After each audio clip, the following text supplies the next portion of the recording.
Bonjour Mediapack. Prise 1. Mon choix, il a tué papa? Bonjour maman. Fous-moi la paix. Laisse-moi les prendre. Hors de ma vie. Je n'ai rien à voir avec toi. Banlieusard est un film qui a été écrit par Kerry James. Quand il dit que c'est un film auquel il pense depuis 30 ans, c'est-à-dire qu'on retrouve dans le scénario du film en fait des grandes idées qu'il développe dans ses morceaux, en fait dans ses albums depuis des années. Sa rapidité et sa solennité font de lui un rappeur l'un des plus bien armés. Le fil de base et mes pas qui t'exaltent font et feront toujours ma célébrité. Je fais ce que je veux, je dis ce que je veux. Seule ma mère pourrait me censurer, alors change de jeu. N'est pas condamné à l'échec. Voilà le chant des combattants banlieusards et fiers de l'être. Musique nègre, pas calibrée pour la FM. On fait de la musique nègre.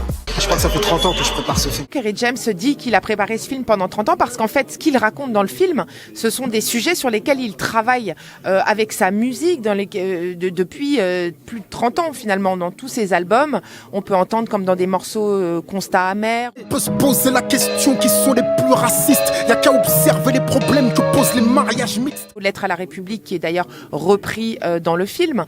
Donc en fait, finalement, pour lui, c'est une élongation du travail qu'il a engagé depuis toujours dans sa musique, qu'il a ensuite développé au théâtre. La question est qui est l'État? Vous, lui, moi? Certainement pas. L'État, ce sont ceux qui nous gouvernent. Un peu dans un premier temps parce qu'il n'arrivait pas à faire le film, puisque sa pièce de théâtre est extraite en fait du scénario, puis maintenant avec cette nouvelle manière de s'exprimer qui est le cinéma. Je voulais faire un film.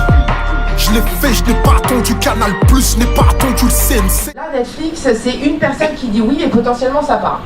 On est place de la Bastille, arrive une nénette, donc elle se pose, elle commande des frites, elle commence à manger ses frites, et puis elle nous dit bah oui.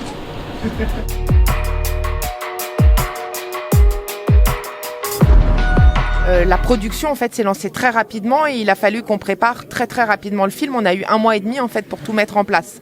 Mais c'est vrai que ça faisait quand même un moment qu'on y réfléchissait. On avait déjà le décor dans lequel on voulait tourner, donc on avait quand même une partie qui était déjà bien avancée. Je garde la tête haute, mais chaque bataille en cache une autre. Ma douleur est muette, je n'aperçois. La suite, pour lui, j'espère encore beaucoup de scénarios, beaucoup de réalisations. Pour moi, la même chose. C'est vrai que c'est un métier qui est vraiment extrêmement grisant, où on prend goût. Donc, j'espère encore beaucoup de projets de fiction. J'ai un message qui est justement, c'est pour ça qu'on partage l'histoire qu'il y a autour du film, à savoir que ça a été compliqué. Le message que j'ai à passer, surtout pour les plus jeunes, rêvez grand, ne rêvez pas petit. On nous apprend ici que rien n'est possible, mais en fait tout est possible avec, par contre, beaucoup de travail.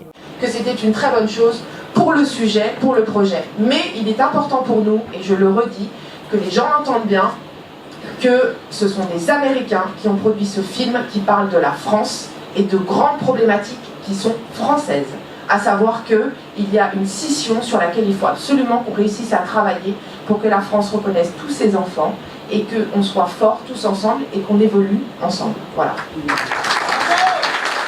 Ce passé colonial, c'est le vôtre.